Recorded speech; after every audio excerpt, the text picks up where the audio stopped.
যথাযোগ্য মর্যাদায় প্রদেশ বিজেপির উদ্যোগে নেতাজি সুভাষচন্দ্র বসুর জন্মদিবস পালন করা হয়েছে।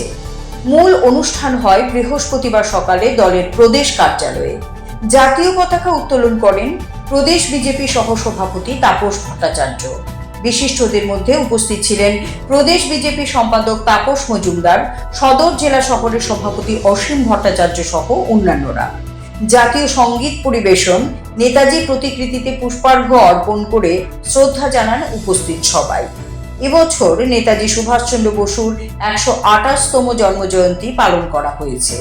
দলের প্রতিটি মণ্ডল এবং জেলা কমিটির উদ্যোগে নানা কর্মসূচির মধ্য দিয়ে এই দিনটি পালন করা হয় বলে জানান প্রদেশ কমিটির সহসভাপতি তাপস ভট্টাচার্য। তিনি জানান, নেতাজির জন্মদিনটিকে ভারত সরকার পরাক্রম দিবস হিসেবে ঘোষণা করেছে। এরপর থেকে এই দিনটি সারা বিশ্বেই পরাক্রম দিবস হিসেবে পালিত হচ্ছে বলে জানান তিনি। আজকে 23শে জানুয়ারি আমরা জানি নেতাজি সুভাষচন্দ্র বসুর ১২৮তম জন্মদিন।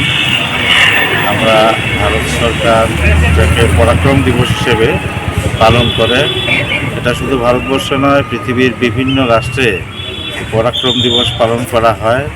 নেতাজি সুভাষচন্দ্র বসু ভারতবর্ষের একজন স্বাধীনতা সংগ্রামী, জাতীয়তাবাদী এবং সর্বজনপ্রিয় নেতৃত্ব। ভারতবর্ষের প্রতিটি মানুষ তাকে আজকের দিনে সম্মান জানান এবং বিভিন্ন কর্মসূচির মাধ্যমে নেতাজি সুভাষচন্দ্র বসুকে স্মরণ করা হয়। বিভিন্ন জায়গাতে সামাজিক কাজে, বিভিন্ন ধরনের সামাজিক কাজের মাধ্যমে আজকের দিনটা উদযাপন করা হয়। আমরা এখানে আজকে জাতীয় পতাকা উত্তোলনের মাধ্যমে ওনার প্রতি সম্মান প্রদর্শন করেছি এবং নেতাজি সুভাষচন্দ্র বসুর জীবন দর্শন নিয়ে বিভিন্ন জায়গায় আলোচনা, বিভিন্ন ধরনের কর্মসূচির মাধ্যমে আমরা এই দিনটি উদযাপন করে থাকি। Siri TV, channel for news and entertainment.